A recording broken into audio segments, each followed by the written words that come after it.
nome de Jesus, Senhor. Amém. Amém, querido? Você pode se assentar. Nós liberamos agora as crianças para as suas classes.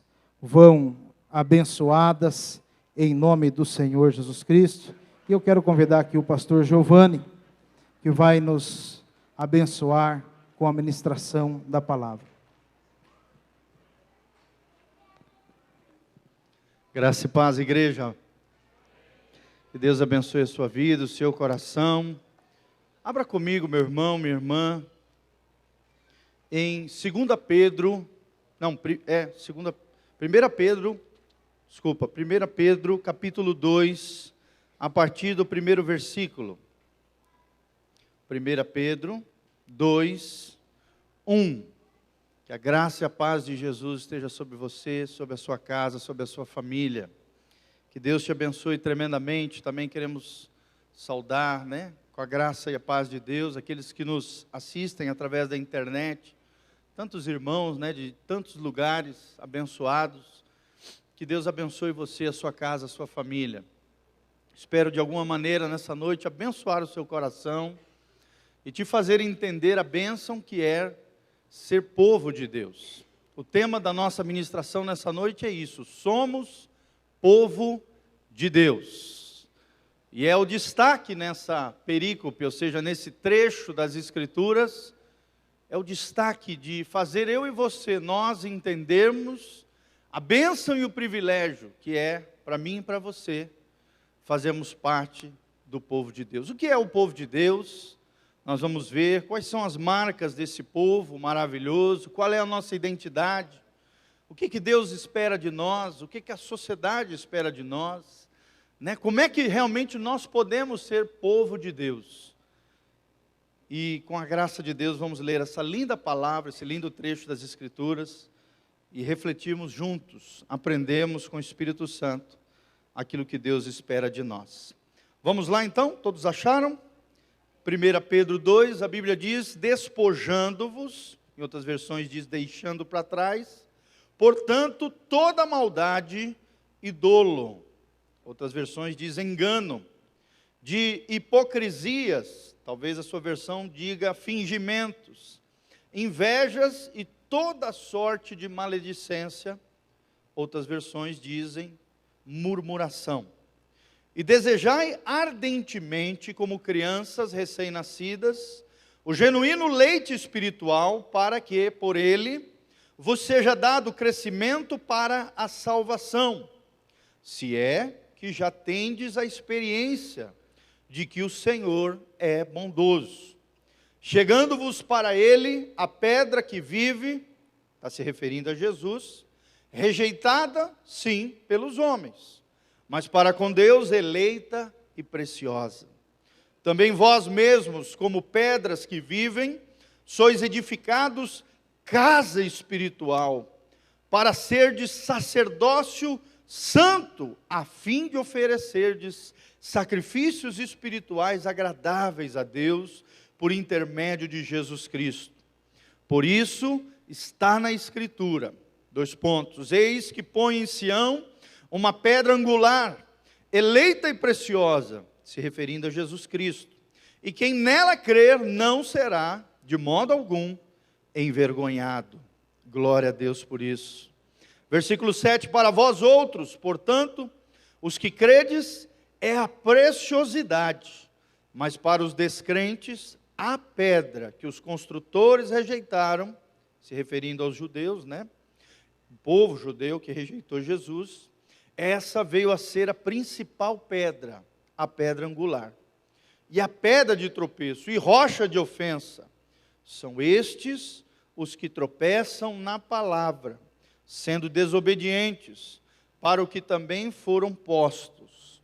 Vós, porém, sois raça eleita, sacerdócio real, nação santa, povo de propriedade exclusiva de Deus, a fim de proclamardes as virtudes daquele que vos chamou das trevas para a sua maravilhosa luz. Vós, sim, que antes não erais povo, mas agora sois povo de Deus, que não tinhais alcançado misericórdia, mas agora alcançastes misericórdia. Louvado seja o nome do Senhor. Feche os seus olhos, coloque a mão no seu coração. Vamos orar, pedir a graça de Deus para que possamos ministrar essa palavra e para que você receba essa palavra em nome de Jesus. Senhor, nós aqui estamos diante da Tua palavra gloriosa e maravilhosa. Nós nos humilhamos diante dela, Pai, ela é a verdade. Nós estamos aqui como esponjas, ó Deus, para, ó Deus, nos enchermos da Tua palavra, ela que é a água viva, a água que brota do céu para lavar a nossa vida, o nosso coração, a nossa alma, será abençoado, o nosso espírito será ministrado pela palavra gloriosa do Senhor. Ó Deus, nos ajuda a entender o privilégio que é sermos povo de Deus, sermos filhos de Deus, sermos lavados com o sangue precioso de Jesus. Que cada irmão que aqui está, ó Deus, entenda esse privilégio, viva nessa dimensão, honre o Teu nome e saia daqui abençoado, agraciado, tocado pelo Teu poder, ó Deus, gerando mudança, vida e transformação. Usa o Teu servo debaixo da Tua graça e misericórdia. É o que nós te pedimos, Pai, como um profeta nas Tuas mãos, como oráculo do Senhor. Fala conosco, é o que nós oramos em o nome de Jesus. Amém e amém. Somos povo de Deus. Quando eu estava orando, pensando, refletindo sobre o que ministrar nessa noite, o Espírito Santo trouxe à memória esse trecho bíblico, e ao ler, amados, como um véu se abriu, e luzes extraordinárias de Deus iluminaram a minha alma e o meu coração. E espero compartilhar com vocês essa linda palavra, esse lindo trecho das Escrituras, que revela isso. Nós somos povo de Deus, eu e você, nós que nascemos de novo, firmamos uma aliança com Jesus, que temos um compromisso com Deus, que temos procurado viver uma vida correta, à luz da palavra de Deus, uma vida de fé, de confiança na graça de Deus, não na nossa força, não na nossa destreza, não na nossa religiosidade, mas na graça e na misericórdia de Deus revelada na cruz. A Bíblia diz que quando fazemos isso, nós saímos do império das trevas e entramos no reino da sua luz. Amém? Tudo que é trevoso começa a sair da nossa vida e a luz de Cristo começa a brilhar no nosso coração, iluminar o nosso caminho e nos faz enxergar coisas maravilhosas. Dentre elas, isso, o entendimento do que é ser povo de Deus. Tem muita gente que vive a vida toda nessa terra e não entende o privilégio do que é ser povo de Deus. Daí a importância dessa palavra. O que é ser povo de Deus? O que é o povo de Deus? O povo de Deus, amados, é constituído de pessoas, homens e mulheres de todas as eras, de todos os tempos, desde o início da criação até o tempo final de toda a consumação profética, daqueles que colocaram a sua confiança ou em Jeová, no caso até a vinda de Jesus, e ali viveram uma vida de obediência aos mandamentos do Senhor, ou após Jesus, no início da era cristã, na dispensação da graça, aqueles que colocaram o seu coração e a sua confiança em Jesus Cristo como Senhor e Salvador das suas vidas. Amém? Quem fez isso, nasceu de novo, nasceu do Espírito, foi lavado, regenerado pela palavra do seu poder, diz a Bíblia. E a partir de então, esse homem, essa mulher, essas pessoas foram enxertadas no povo de Deus, que outrora era apenas os judeus, e não todos, alguns deles, alguns que foram fiéis ao Senhor. Pela graça de Deus nós somos inseridos, nós somos enxertados, nós que éramos oliveira braba, como diz Romanos, pela graça de Deus fomos enxertados, inseridos na oliveira bendita, que é o nosso Senhor Jesus. E aí então, nosso Pai que é o agricultor, Jesus que é a videira verdadeira, nós que somos seus ramos, somos inseridos, e aí então desfrutamos dessa vida bendita, vida de Deus, e passamos de meras criaturas de Deus, passamos a ser chamados filhos de Deus, povo de Deus, povo do Senhor Jesus. Amém? O Senhor Jesus é o nosso irmão mais velho, Deus é o nosso Pai, Deus Pai é o nosso Pai, e o Espírito Santo habita em nós, nos ligando a Deus, como uma criança que é ligada pelo umbigo à sua mamãe, nós, através da nossa consciência, da nossa alma, do nosso espírito, nós somos ligados a Deus através do novo nascimento. Amém, queridos? Diz certa vez um teólogo, achei linda essa ilustração, ele diz que da mesma maneira que uma criança ligada à mãe, quando está no ventre da mãe, pelo cordão umbilical, e de lá vem toda a nutrição, todas as necessidades, tudo aquilo que a criança precisa dentro daquele momento de gestação, Deus nos deu a consciência espiritual, e é ela que nos liga a esse Deus moral, esse Deus justo, esse Deus tremendo, que é o nosso Pai. Por isso nós somos povo de Deus. Mas o que temos que fazer para verdadeiramente sermos povo de Deus? O que Deus espera de nós? Como sermos povo de Deus? E é isso, com a graça de Deus, que eu espero responder através desse trecho a cada um de nós. Amém? Primeira marca de que, para podermos perceber se realmente somos povo de Deus, somos povo de Deus quando deixamos coisas para trás. Pode projetar lá o primeiro ponto. Quando deixamos coisas para trás, a Bíblia diz que nós avançamos na fé, prosseguimos para o alvo, e aí então nos tornamos filhos de Deus. Onde está isso, pastor? No versículo 1, quando a Bíblia diz despojando-vos, outras versões diz deixando para trás, portanto toda maldade, dolo ou engano, toda hipocrisia, inveja e de toda sorte de maledicência. Querido, enquanto você não abandonar uma vida pecaminosa, esses pecados descritos aqui, e outros mais que descreve na palavra de Deus, não tem como você fazer parte da família de Deus. Não estou dizendo que nós não pecamos, somos perfeitos, não, todos nós somos pecadores, estamos debaixo da graça de Deus, amém? Mas eu estou falando de uma condição de coração, de deixar para trás as velhas atitudes, a natureza pecaminosa, essa sujeirada que nós vivíamos antes de conhecer Jesus. Quem conhece Jesus precisa deixar os pecados para trás. E aqui o autor, Pedro, fala de alguns pecados que precisam ser abandonados. A malícia. O que é a malícia? A malícia é quando você começa a conversar, falar ou dialogar acerca de coisas maldosas. Ou quando você começa a promover a maldade dentro de você, com um fim e um objetivo de destruir alguém, fazer mal a alguém ou fazer mal a você mesmo. Ou então alguma brincadeirinha, é o que comumente as pessoas chamam, alguma sujeirinha, alguma sacanagem, como diz lá fora. Você começa com um papo furado, começa com aquela converseira fiada, e eu costumo dizer sempre para os jovens, a malícia é o primeiro degrau para a queda moral. Fala comigo, a malícia é o primeiro degrau para a queda moral. Quando você começa a maliciar, quando você vai ver, meu irmão, o mal começa a tomar conta dentro de você, você começa a arquitetar o mal, você começa com aquelas brincadeirinhas, risadinhas, frasezinhas aqui, colocações ali, flertando ali com o pecado. Quando você vê, você já está caminhando rumo à queda moral, a impureza, a sujeira, a tudo aquilo que a Bíblia condena.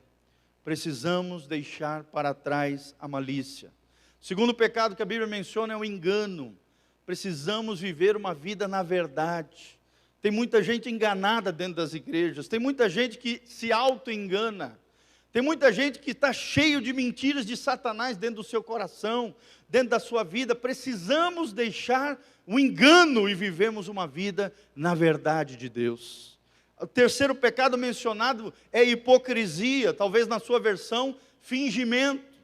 Se queremos viver essa vida de verdade, essa vida autêntica, essa vida integral, plena, completa em Deus, temos que abandonar a hipocrisia. Pastor, o que significa a palavra hipocrisia? A palavra hipócrita, no grego antigo, no grego clássico, eram as máscaras que aqueles homens e mulheres usavam no teatro, nas tragédias gregas. E cada máscara daquela que se usava tinha uma feição, ou era um sorriso, ou era uma máscara de tristeza, ou era uma máscara de espanto. As pessoas usavam máscaras, não é igual ao teatro hoje, que geralmente não se usa máscara, só se dramatiza, não. No início do teatro, das tragédias, das dramaturgias gregas, as pessoas usavam máscaras. E a palavra hipocrisia significa isso, um ator, um mascarado, alguém que não é autêntico, alguém que vive uma vida dupla, alguém que tem duas faces. É tudo que Deus não quer de mim e de você. Amém? Meu irmão, será que você tem vivido uma vida sincera? A palavra sincera também vem disso. Sincera, sem a máscara cerosa, né? A cera que tinha nas máscaras. Será que você tem vivido uma vida sincera diante de Deus, autêntica, verdadeira? A mesma pessoa que você é aqui dentro, você é lá fora também? A palavra do apóstolo Pedro é: deixai todo fingimento, toda hipocrisia, toda dissimulação. Tem muita gente dissimulada, sabe? Na frente do fulano é assim, por trás é assado. Dissimulado, fingido, hipócrita. Nós não podemos ser assim. Quarto pecado mencionado: inveja e toda sorte de maledicência. Inveja, um coração invejoso é aquele que quer ter a vida do outro, quer ter a coisa do outro, quer ser o outro, porque vive uma vida de comparação, fica se comparando, vive insatisfeito, a alma ingrata, alma insatisfeita gera comparação, e o provérbio diz: aquele que usa de comparação é falta de entendimento, ou seja, está fazendo uma burrice, está fazendo aquilo que não devia, está se equivocando, está vivendo uma vida errada, porque está invejando o outro, está querendo a vida do outro, sendo que tem a própria vida, tem a sua própria história, tem o seu próprio valor. Querido, não inveje ninguém, não queira aquilo que o outro tem, seja grato a Deus por tudo aquilo que Deus tem te dado. Amém? Será que você pode levantar as mãos para os céus e falar: Senhor, eu te agradeço por tantas bênçãos que o Senhor tem derramado sobre a minha vida, que não haja ingratidão no meu coração, que não haja murmuração, que não haja maledicência. O último pecado mencionado é esse, murmuração, aquela pessoa ingrata, insatisfeita, sempre fica reclamando, nada está bom. Você já ficou perto de alguém assim? É terrível, né? Uma carga negativa, você fica mal, a pessoa, parece que o ambiente fica pesado, carregado. Irmão, não seja assim. Ou maledicente, aquela pessoa que fica sempre falando mal dos outros. Querido, você pode ter certeza, uma hora ou outra, ela vai também estar falando mal de você. Quem fica falando mal dos outros, vai falar mal de você também, porque isso é uma praga, algo terrível, que flui da nossa natureza pecaminosa, e quando não é barrado pelo entendimento, pela influência do Espírito Santo, e por uma decisão no Senhor, querido, é complicado. Pessoa fofoqueira, pessoa que fica falando mal dos outros, tem a língua preta, né? Não faz macumba, mas a macumba gospel é falar fofocar a vida dos outros. Tem muito macumbeiro gospel. Quer dizer, quer matar o outro com a língua. A Bíblia diz que nós temos que cuidar com a nossa língua. A nossa língua pode produzir morte. Há poder na nossa língua de vida e de morte. O que é que você tem feito com a tua língua? Quando você fala com seus filhos, com seu cônjuge, com Deus, o que é que sai da tua boca, irmão?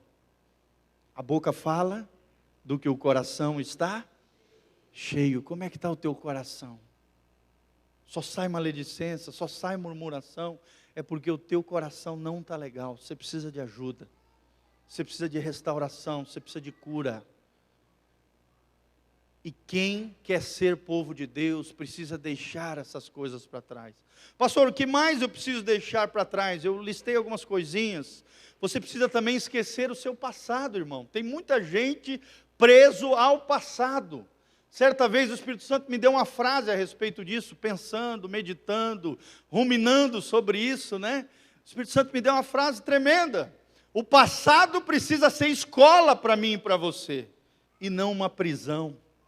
Tem muita gente presa ao passado, presa a situações do passado, presa a pecados do passado que Jesus já perdoou, que já está resolvido na cruz. Caminha na graça, caminha no perdão, chega de ficar olhando para trás, olha para frente, meu irmão.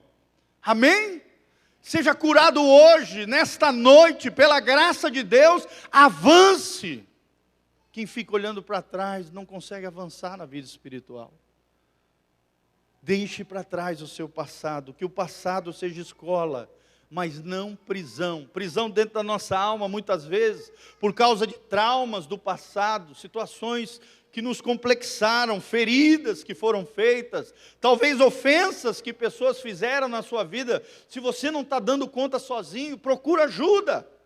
Procura ajuda. Nós precisamos de ajuda, se não estamos bem, se o nosso coração não está legal, né? Se nós estamos com amargura ou mágoa. Amargura fala de algo amargo, algo ruim dentro de nós. Mágoa é uma palavra que significa isso, água. Coisas ruins vão sair de dentro de você. Precisa de cura, precisa de restauração. Você precisa entender o perdão de Deus e deixar o passado para trás, em nome de Jesus. Olha para o irmão que está do seu lado e fala assim: vamos deixar o passado para trás e vamos prosseguir para o alvo. A Bíblia diz em Filipenses 3, de 12 a 14, esquecendo-me das coisas que para trás ficam, prossigo para o alvo. Você não vai conseguir prosseguir enquanto estiver amarrado ao passado, enquanto estiver olhando para trás. Precisamos deixar o passado para trás e prosseguir para o alvo. Como diz o apóstolo Paulo, a suprema vocação em Jesus Cristo, ao prêmio que me aguarda na glória. Precisamos avançar, irmãos. Mas para você avançar, você precisa esquecer o seu passado, deixar para trás pecados, o passado. E a terceira coisa que o Espírito Santo colocou no meu coração é esquecer para trás também o Egito, o mundo. O Egito é um símbolo do mundo. Tem muita gente aqui dentro da igreja servindo ao Senhor, pensando lá fora, desejando as coisas lá de fora, desejando o mundão lá fora, ou está aqui dentro, um pé na igreja e a cabeça lá fora. É o crente girafa, né? O corpo está na igreja e a cabeça está lá no mundo. Não se desprendeu do Egito, não deixou para trás o mundo. Quando eu falo mundo, eu falo do cosmos, desse sistema mundial que envolve mídia, educação, televisão, envolve tudo, gente. Tudo isso, sistema econômico, político, sociedade, que é anti-Deus, que é contrária à palavra de Deus. É isso que significa a palavra cosmos, mundo. O nosso mundo é outro, o nosso mundo é o mundo dos crentes. O nosso mundo é abençoado, amém? Você não precisa ficar olhando para o Egito. Igual o povo de Israel, né? Estava ali diante do deserto, recebendo o maná que desceu do céu, comendo, a hora que enjoaram de maná, Deus mandou codornizes, e mesmo assim, toda hora reclamando, 13 vezes murmurando. Por isso muitos morreram no deserto, porque ficavam olhando para o Egito, lembrando dos pepinos, das cebolas, das comidas que eles comiam lá, mas eram escravos dos egípcios. Ficavam fabricando tijolos, tinham uma vida escravizada, uma vida penosa, uma vida terrível. E mediante qualquer dificuldadezinha no deserto, já ficavam olhando para trás, lembrando do Egito. Sai do Egito, meu irmão, amém? Deixa para trás o Egito, deixa para trás o mundo, entra na Canaã de Deus na sua vida. Fica para trás no nome de Jesus, esse Egito, o pecado, o passado, essas maldades, tudo isso que nós mencionamos. Se queremos ser povo de Deus, precisamos deixar para trás muitas coisas. Lembre-se disso e avançar para o alvo. O Espírito Santo me trouxe à memória um trecho de Apocalipse 21:5, quando a Bíblia diz: para mim e para você, nós que estávamos presos no passado, nós que estamos, remoendo com coisas mal resolvidas, a palavra de Deus para mim e para você é: eis que faço novas todas as coisas na tua vida. Aqueles que estão em Cristo, nova criatura são, as coisas velhas já passaram, eis que tudo eu faço novo sobre a tua vida. Quem recebe essa palavra, diga amém. Fala: Senhor, eu recebo o novo de Deus, um novo tempo, uma nova história. Aleluia. Não importa se os seus antepassados falharam, erraram, foram idólatras, fizeram um monte de pecado, legalidade, maldição. Você que está em Cristo, você que nasceu de novo, as coisas velhas já ficaram para trás. Eis que faço nova todas as coisas sobre a tua vida, diz o Senhor. Se aproprie do novo do Senhor. Um novo tempo, um novo horizonte.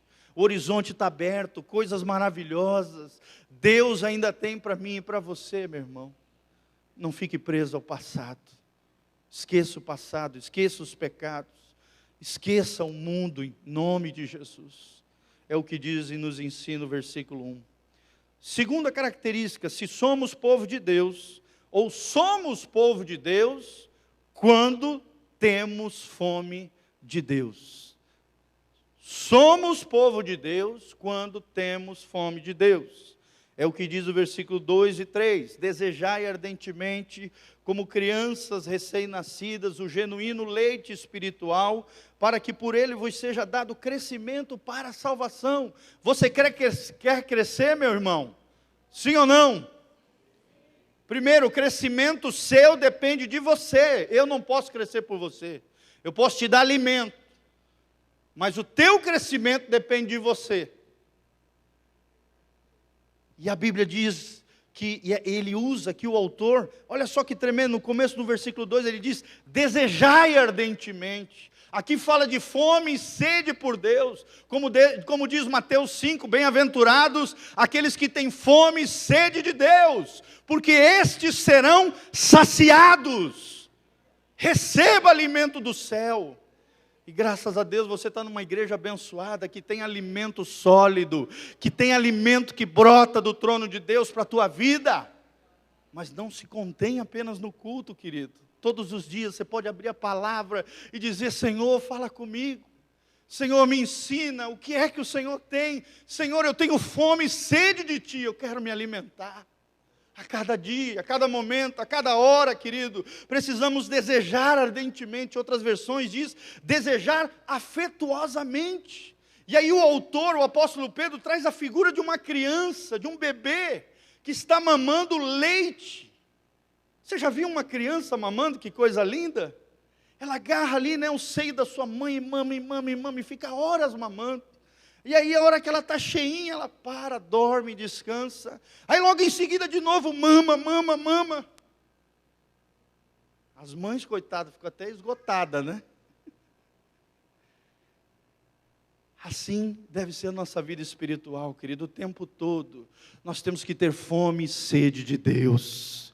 E nos alimentarmos, como diz a Bíblia aqui, do genuíno leite espiritual, ou seja, do verdadeiro evangelho, da verdadeira palavra de Deus, do alimento que vem do céu, do genuíno alimento espiritual, do leite espiritual.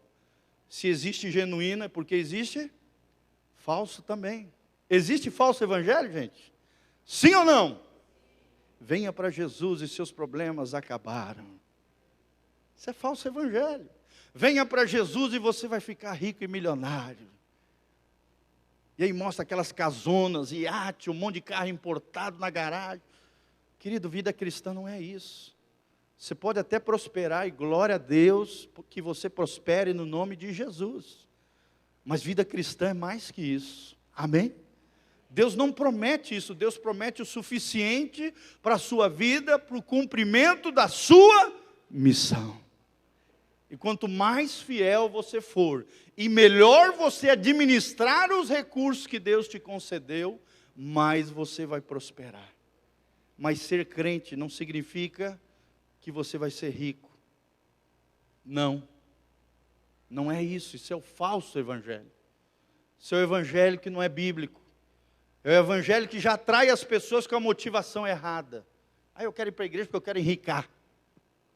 Já está errado, esse não é o alimento sólido, essa não é a vida de Deus, esse não é o leite genuíno espiritual, que te dá crescimento, que te promove salvação, irmãos.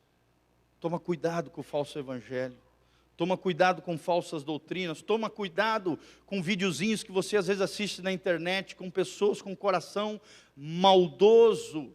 Tem muita gente se desviando através de internet. com ensinamentos errados, com homens escrupulosos, que usam às vezes até uma bagagem ali intelectual, mas com o coração equivocado, sem respaldo bíblico, ensinando coisas erradas, coisas horríveis, coisas terríveis que têm tirado muitas pessoas da igreja. Toma cuidado com aquilo que você assiste, toma cuidado com aquilo que você lê. Tem livros terríveis, tem livros que você lê, você abandona a fé, toma cuidado.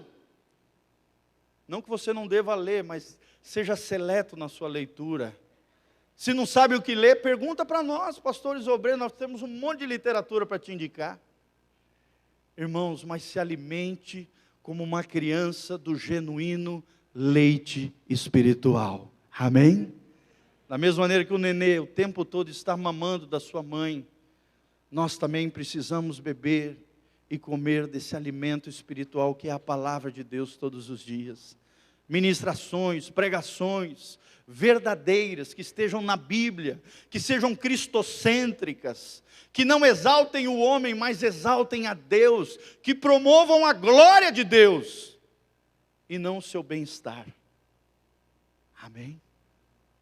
Esse é o genuíno alimento espiritual. Deseje afetuosamente, como um menino, o leite não falsificado, que traz o verdadeiro crescimento espiritual. No versículo 3 a Bíblia diz: aqueles que provaram da sua bondade, se é que já tendes a experiência de que o Senhor é bondoso. Deus tem sido bom com você, meu irmão? Será que você pode levantar as mãos para o céu e dizer: Senhor, que maravilha que o Senhor tem feito na minha vida. Tenha um coração grato a Deus, agradeça a Deus, louve a Deus, experimente que o Senhor é bondoso. Como diz o versículo 4, se achegue a Ele quem? Jesus Cristo. Jesus Cristo, o autor e consumador da nossa fé. Precisamos ter fome disso, fome de Deus, fome do Filho, fome do Espírito Santo. Como diz a Confissão de Westminster, uma união de igrejas protestantes, em 1700 e alguma coisa, eles diziam que o propósito do ser humano é glorificar a Deus e desfrutar da sua presença para sempre. Será que você vive com esse propósito, com essa dimensão?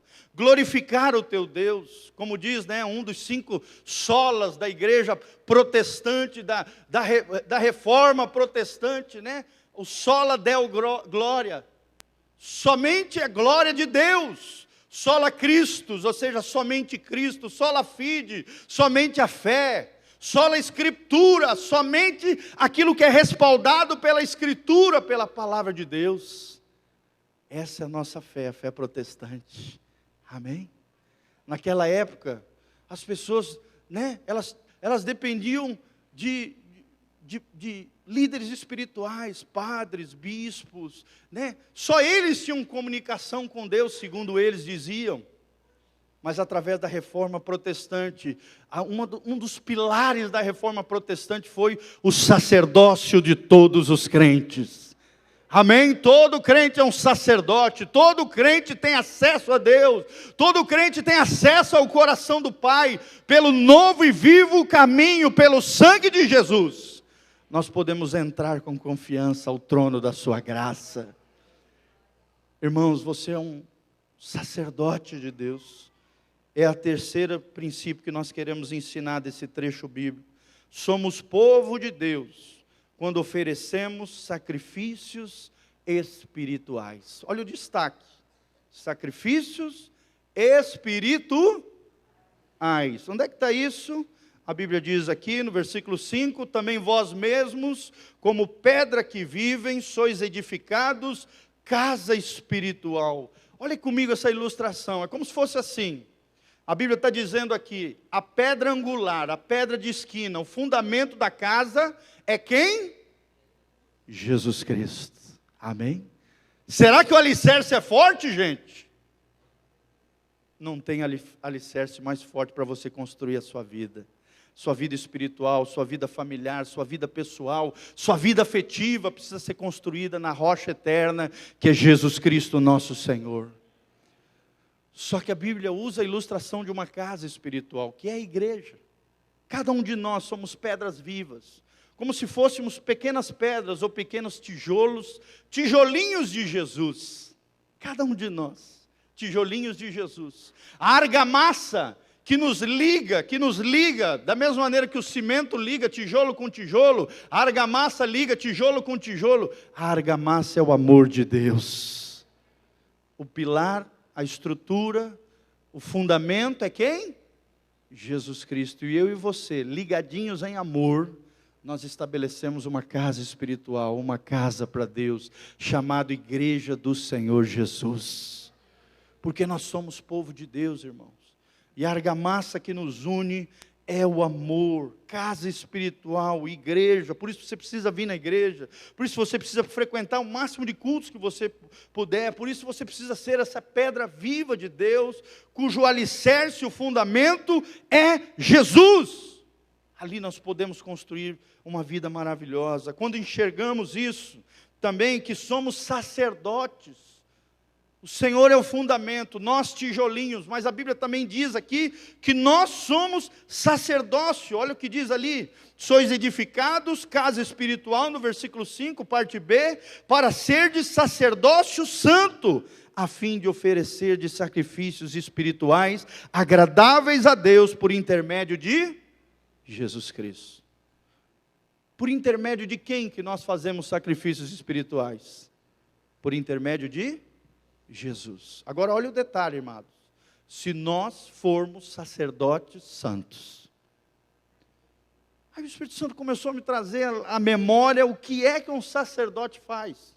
Sacerdote não é só o pastor e as obreiras, quem trabalha tempo integral na obra de Deus. Não! Um dos pilares da reforma protestante é o sacerdócio de todos os crentes. Amém? Todo crente tem importância, todo crente tem acesso a Deus, todo crente pode orar, pedir perdão e Deus perdoá-lo diretamente, não tem que falar com o padre, nem com o pastor, a não ser que você não esteja dando conta, não consegue resolver aquela situação sozinho, aí sim, nos procure ajuda, venha, que nós vamos orar por você, te ajudar e te abençoar no nome de Jesus. Mas cada crente é um sacerdote, sacerdote santo, e quem é sacerdote anda em santidade diante de Deus, em consagração, uma vida piedosa. Cada sacerdote era um representante de Deus. Será que você é, irmão? Um representante de Deus? Aonde Deus te plantou, aonde Deus te colocou, aonde você está, você representa a Deus, você atrai a glória de Deus, as pessoas reconhecem algo de Deus naquele ambiente por causa de você. Sabia, amados, que muitas empresas são abençoadas porque tem um crente ali dentro? Glória a Deus! Muitas empresas não quebram porque tem crentes lá dentro. E Deus os abençoa por causa dos crentes que estão ali dentro. Quem nos promove é o Senhor, quem nos abençoa é o Senhor. Mas precisamos ser sacerdotes, representantes de Deus nessa terra, querido. O sacerdote representava Deus, ele era um representante de Deus. O sacerdote também, ele intercedia pelo povo. Ele não ficava murmurando, reclamando, falando mal dos outros, maledicência. Não, ele não tinha tempo para isso. Ele tinha uma série de coisas que fazer, ele tinha que ensinar a palavra de Deus, ele tinha uma série de vestimentas e ritualísticas naquela época, e ele ficava intercedendo pelo povo. Será que você intercede pelas pessoas, amados? Será que você ora por aqueles que são seus, que ainda não conhecem a Jesus?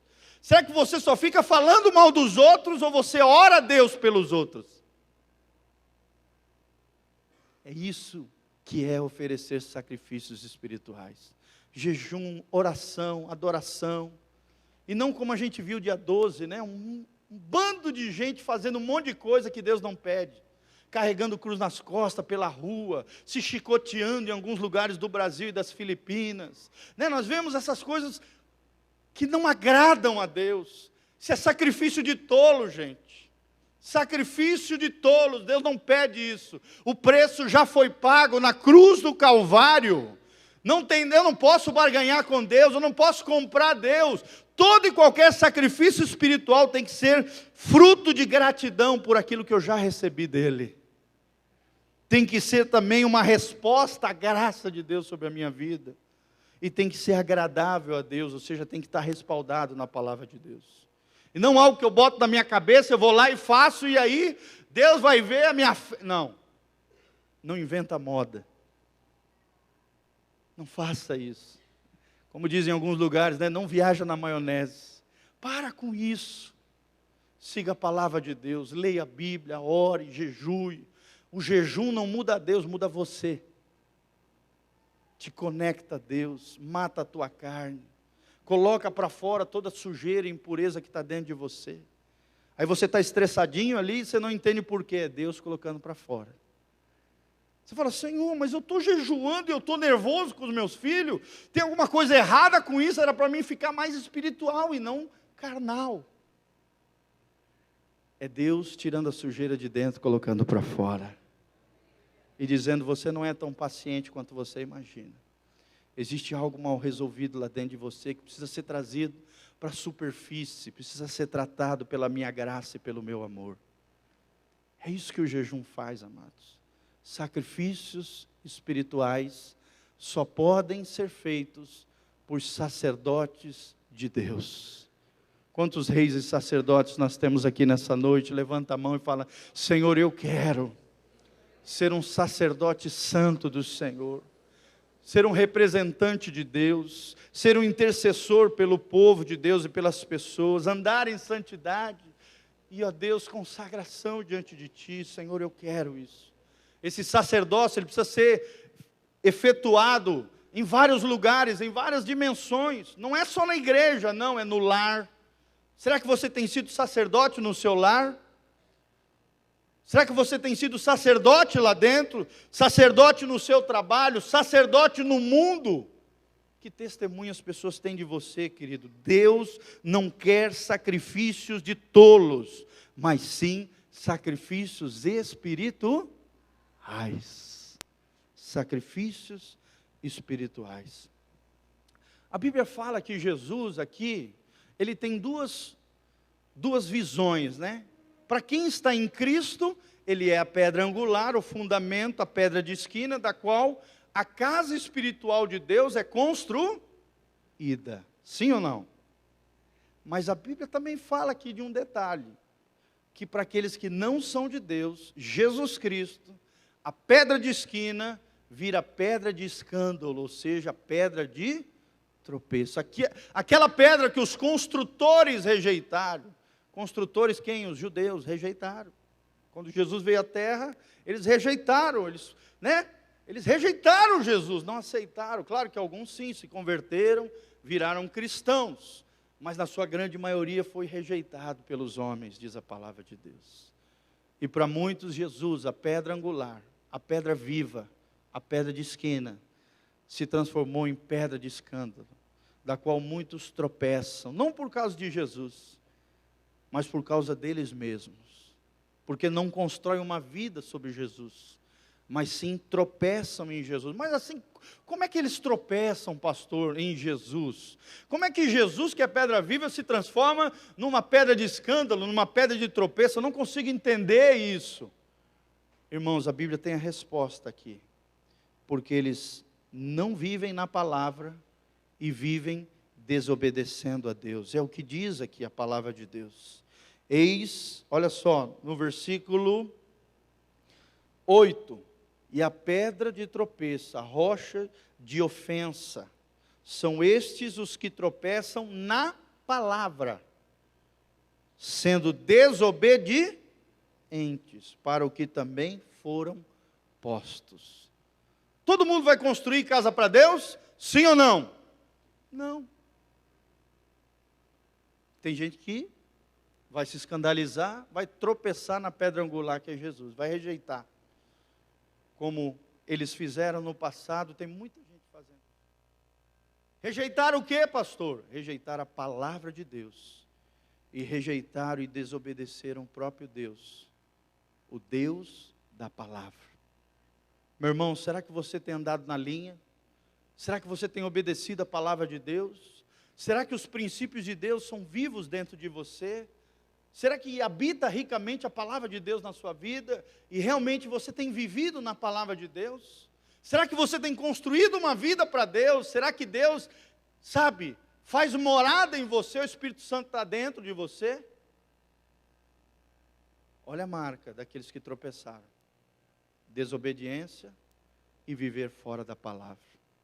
Tem muita gente dentro das igrejas nessa condição de tropeço, de escândalo, porque não obedecem à palavra de Deus e não vivem na palavra. Querido, que Jesus seja a pedra viva em você e não a pedra de tropeço. Amém? Você construa uma vida em Deus e não tropece em Jesus, se escandalizando ou se ofendendo com a figura e a pessoa de Jesus. É o que o mundo lá fora sem Deus tem feito. Eles têm destruído, tentado detonar com o cristianismo, através da literatura, da mídia, televisão, banalizando de nós crentes, né? Chamam nós de alienado, né? De pessoas enganadas, pessoas lesadas. Tem muitos que dizem, né? Muitos pensadores dizendo que a religião cristã é o ópio do povo, é a droga que envenena o povo e tira o povo da realidade. E muitas pessoas falando tantas besteiras. Esses dias até aprendi algo que eu não sabia, de um pensador antigo, dizendo que Deus é a sombra dos desejos humanos. Quer dizer, o homem desejaria ser todo-poderoso, e aí ele cria um Deus todo-poderoso. Olha que besteira que as pessoas criam, porque eles querem acabar com Deus da Bíblia, eles querem acabar com Jesus. Tropeçaram na pedra. Terrível isso, amados. Mas tem muita gente que tropeça nessa pedra angular, que é Jesus. Que eu e você possamos construir uma vida de Deus. Amém? E por último, amados, somos povo de Deus quando reconhecemos a nossa identidade. E é muito importante, identidade gera destino. Se eu não souber quem eu sou em Deus, o que é que Deus espera de mim, o que é que eu tenho que fazer como povo de Deus, como cristão, o meu destino está comprometido. Por isso que toda hora Satanás quer gerar crise na sua identidade. Sim ou não, irmãos? Ah, você é feio, você não presta, ninguém te quer, você é um fracassado, você é isso, você é aquilo. O diabo não fica soprando isso no ouvido de você? Sim ou não? Você cai, tropeça no pecado, ah, você é pecador mesmo, está sujo, chuta o balde e vai para a sujeira mesmo. É bem assim que o diabo fala. Ele fala para mim também. E para todos nós. Irmãos, o diabo, ele quer acabar com a nossa identidade. Porque ele sabe que se ele desfigurar a nossa identidade de filhos, de povo de Deus, de amados do Senhor, ele consegue destruir o nosso destino eterno. Por isso nós vemos hoje muitos jovens, né? Adolescentes, muitas pessoas aí sem identidade, sem personalidade. Não sabem o que quer, ficam perdidos, ficam pulando de relacionamento em relacionamento, procurando satisfazer as suas almas, sendo manipulado pelas pessoas, sendo enganado e lesado pelos outros, porque não tem sentido, não tem identidade, não tem personalidade. Mas nós somos diferentes em nome de Jesus. Nós temos identidade, e a nossa identidade está centrada em Cristo, nosso Senhor. A nossa identidade, a nossa cédula de identidade está aqui na palavra de Deus. Esse é um dos textos mais extraordinários. Quando você tiver qualquer crise de identidade, leia esse trecho, a partir do versículo 9. A Bíblia diz: vós sois raça eleita, ou seja, uma linhagem escolhida por Deus. Um povo especial, um sacerdócio real. Olha que coisa linda, irmãos. Nós fazemos parte da nobreza, da realeza espiritual de Deus. Já não somos populacho, povão. Nós somos da linhagem do céu. Amém? Nós fazemos parte de um sacerdócio real. Quando o diabo jogar na tua cara, você não tem valor, você não vale nada, ninguém te quer. Opa, peraí, capeta. A Bíblia diz que eu sou raça eleita, sacerdócio real, nação santa de Deus, povo de propriedade exclusiva de Deus. Eu fui comprado pelo sangue de Jesus. O sangue do Cordeiro imolado pagou o preço da minha redenção. Por isso eu sou povo adquirido, eu sou uma nação santa. Nação fala de pátria, e a Bíblia diz que a nossa pátria não está nessa terra. Somos forasteiros, estrangeiros e peregrinos. Neste mundo a nossa pátria nos aguarda na glória. Aqui existe dor, sofrimento, dificuldade, luta, tribulação, mas Jesus está voltando para buscar o seu povo, a sua igreja. Maranata, vem, Senhor Jesus. Quem é que Deus vem buscar? A geração eleita, o sacerdócio real, a igreja, a noiva adornada, o povo adquirido, a nação santa, aqueles que alcançaram a misericórdia e a graça de Deus. É esses que Jesus vem buscar. Eu e você. Pessoas com problemas. Pessoas que às vezes enfrentam crises e dificuldades. Não nos idealize, irmãos. Pastores também passam por dificuldades, lutas, tribulações, problemas como você. Sofrimento. Não somos deuses, não somos super-heróis, somos apenas humanos que confiamos na graça de Deus. E talvez aprendemos um pouquinho mais da palavra, estamos aqui ensinando pela graça de Deus e pela capacitação do Espírito Santo do Senhor. Somos como você, somos humanos, somos falhos, somos pecadores, que precisamos do poder de Deus, do Espírito Santo, retendo, segurando a onda e a barra dessa natureza pecaminosa, corrompida que existe dentro de mim e de vocês. Por isso nós precisamos ser cheios do Espírito Santo de Deus. Amém? Geração eleita, fala disso, nós somos eleitos, nós fomos escolhidos. A Bíblia diz, muitos são chamados, porém poucos são escolhidos. Por que poucos são escolhidos? Porque poucos respondem ao chamado de Deus. Deus quisera salvar a todos, diz lá em Pedro, no final de Pedro, fala sobre isso. Deus não se alegra com a morte do ímpio, pelo contrário, chama todos à salvação através de Jesus. O problema é que o homem é que endurece o coração e abandona Deus.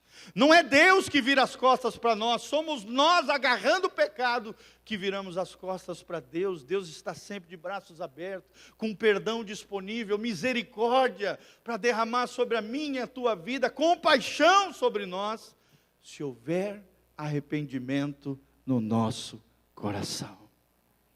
A única condição é essa, reconhecimento de que eu sou pecador, de que eu preciso de Deus, e de que eu tenho que mudar de vida pela graça de Deus e pelo poder do Espírito Santo. Só isso que nos diferencia daqueles que não têm Deus. É a condição de arrependidos diante do Senhor. Pessoas que erram, que falham, mas que pela graça de Deus mudaram de vida, porque Jesus está operando no nosso coração. Amém? Pois nós não podemos ter um olhar altível para o ímpio lá fora, não. Eles precisam de Deus tanto quanto eu e você precisamos de Deus. A diferença é que nós já caiu a ficha, já caiu a moedinha, nós já entendemos que a graça de Deus é o que faz a diferença na nossa vida. E que o arrependimento genuíno, Deus não despreza jamais. E por isso fazemos parte desse povo maravilhoso, dessa identidade. Fala comigo, identidade gera destino. Toda vez que o diabo vier soprar o teu passado na tua cara, lembre-se que Jesus já pagou o preço dos teus pecados, o teu passado, as tuas iniquidades já foram lançadas no mar do esquecimento, diz o Senhor. E eis que faço nova todas as coisas sobre a tua vida.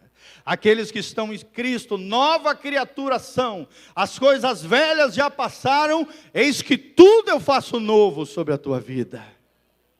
Sempre é possível recomeçar. O renovo de Deus sempre está disponível para nós. Enquanto a vida, o cara pode ter vivido uma vida toda torta e errada, mas no último suspiro de vida ele reconheceu que é pecador, se arrependeu dos seus pecados e reconheceu Jesus como Salvador. Meu irmão, o céu vai ser um lugar de surpresas. Aquele que às vezes você acha e jura que vai estar lá, às vezes não vai estar. E aquele que você dizia, falava, nossa, esse traste vai estar lá, segurando no teu ombro e falando, como foi bom reconhecer a graça de Deus. No último suspiro, onde a vida há esperança. Irmãos, por isso nós precisamos entender que é um privilégio para nós sermos o povo de Deus. Amém? Toda essa ministração foi baseada numa música mexicana que eu ouvi no ano 2000. Quando Deus trouxe esse texto ao meu coração, eu lembrei dessa música do Marcos Witt, um grande compositor cristão, evangélico, o maior compositor e salmista do mundo latino-americano, chamado Marcos Witt. Talvez muitos aqui conheçam. É o autor da música Renova-me. Todo mundo canta em todo lugar, não é verdade? Até os católicos cantam essa música. Estou imitando a gente num monte de coisa. Sim ou não, irmãos? Agora até acampamento estão fazendo. Estão imitando os crentes, estão cantando as nossas músicas. Glória a Deus, que Deus promova um avivamento e salvação em nome de Jesus. Querido, eu oro por muitos padres. Aquele padre Fábio de Mello mesmo, eu oro muito por ele. Porque eu fico imaginando um homem daquele com aquela capacidade de oratória, aquela capacidade de falar com as pessoas, de tocar no coração das pessoas. Imagina um cara daquele no meio protestante, nascendo de novo, nascendo do Espírito, nascendo de Deus. Ele vai levar multidões para o reino de Deus, para o reino de Jesus. Nós precisamos orar por aquele padre também, Marcelo, como é que é o nome? Marcelo? Rossi, isso. Está magrinho, raquítico, não sei o que está acontecendo com ele. Muitos dizem que ele está em depressão. Irmão, nós temos que orar e abençoar a vida daquele homem. Que Deus faça uma obra linda na vida dele. Imagina um homem daqueles convertendo. Um homem que move multidões. Vai mover multidões aos pés de Jesus. Por isso nós precisamos entender que somos reis e sacerdotes. Como Jesus. Jesus tinha 3 ofícios. Jesus era o rei dos reis e senhor dos senhores. Jesus tinha um segundo ofício, ele era sacerdote. O nosso representante diante de Deus. Ele foi o sacerdote que entrou com seu sangue imolado, puro, santo, diante dos portais eternos de Deus, oferecendo como propiciação, como substituição de mim e de você, sangue derramado na cruz do Calvário.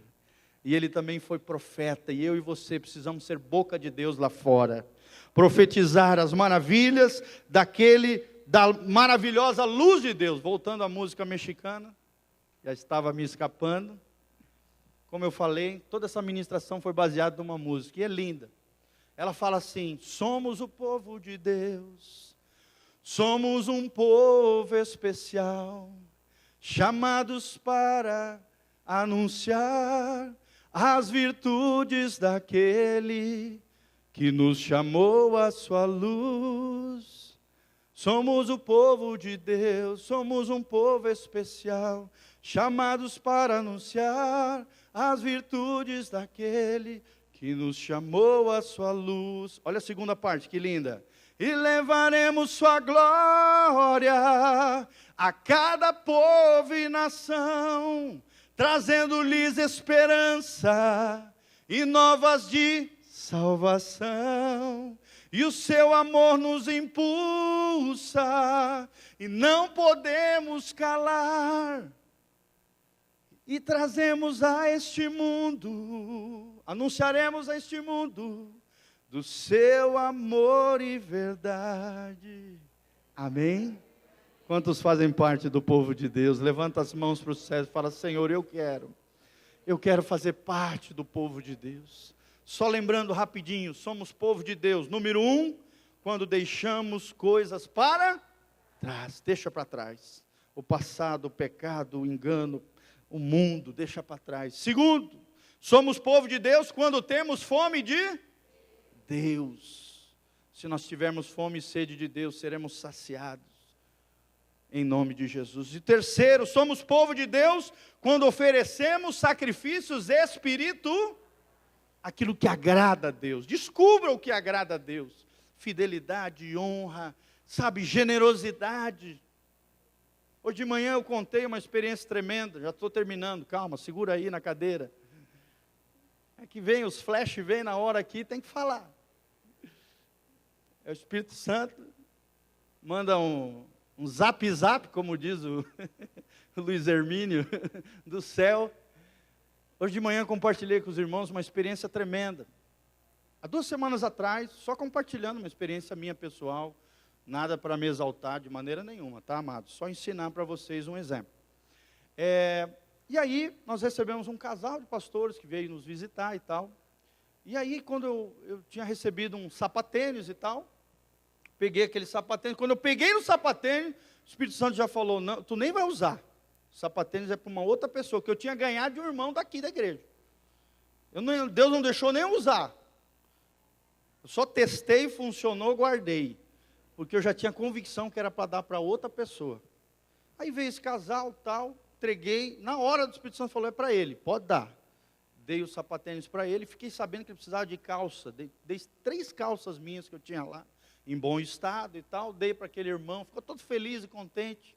Irmãos, 3 dias depois, um irmãozinho entra lá na rede social e fala assim, pastor, eu estava olhando o meu armário, e quando eu abri o meu armário, eu olhei uma bota que eu comprei lá nos Estados Unidos, que é a sua cara, pastor. Falei, irmãos, é de Deus. Se couber no meu pé, é de Deus. Adivinha se coube no pé, irmãos? Coube certinho, mesmo número, 43. É de Deus. 3 dias depois, Deus havia me abençoado.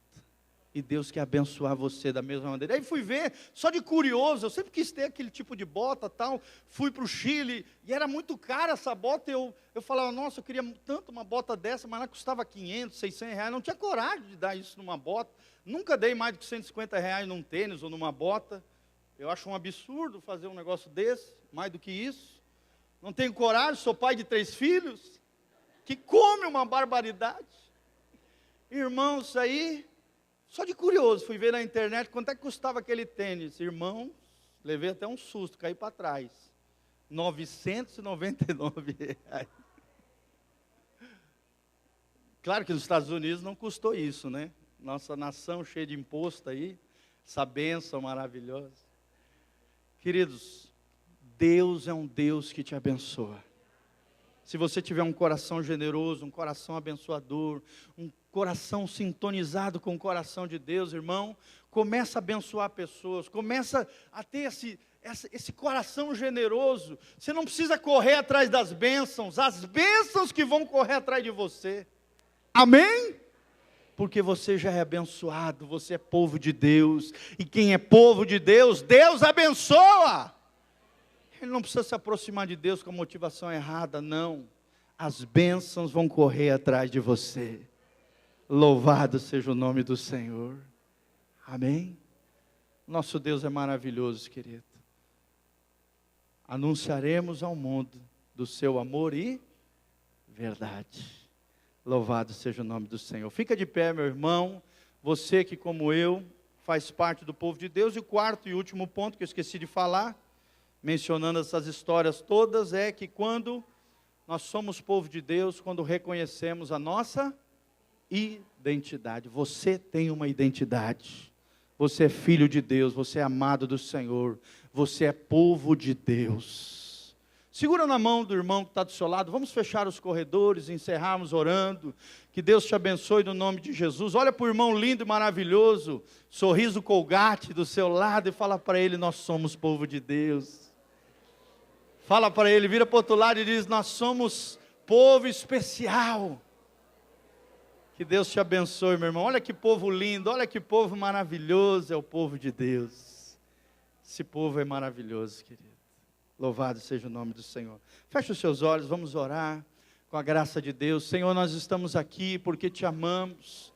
Senhor, porque somos abençoados por termos o teu Filho. E quem tem Jesus tem tudo, quem não tem o Filho não tem nada. Como diz a tua palavra lá em Lucas 17, 2...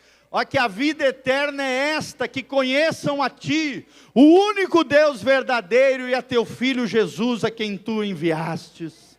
Senhor, nós queremos Te conhecer cada dia mais, queremos ter fome de Deus e sede de Deus. Como uma criança amamentando, nós queremos o leite espiritual genuíno da parte do Senhor. Queremos deixar as coisas para trás, os pecados, o passado, o mundo, Senhor. Queremos ser reis e sacerdotes, sinalizando o reino de Deus nessa terra, exercendo o sacerdócio dos crentes. Ó Deus, sendo representante de Deus, intercessor das pessoas, no lar, no trabalho, no mundo lá fora, em nome de Jesus, porque nós reconhecemos a nossa identidade, somos geração eleita, raça eleita, sacerdócio real, nação santa, povo de propriedade exclusiva, a fim de proclamar as virtudes daquele que vos chamou das trevas para a sua maravilhosa luz. Senhor, levanta homens e mulheres de Deus neste lugar, homens e mulheres que entendam que eles são reis e sacerdotes, homens e mulheres extraordinários, pequenos talvez aos olhos dos homens, mas grande aos olhos de Deus. Um pequeno homem com um grande coração, uma pequena mulher com um grande coração, ó Deus, pode fazer coisas extraordinárias para Deus. E Senhor, nós queremos ser povo de Deus, ó Deus, amados do Senhor, um povo de identidade, um povo de destino. É o que nós te pedimos de todo o coração, para o louvor e glória do teu nome. Ministra essa palavra durante essa semana, Pai, estabelecendo a tua vitória, mudando o que tiver que mudar, deixando para trás todas as coisas e prosseguindo para o alvo, que é Jesus.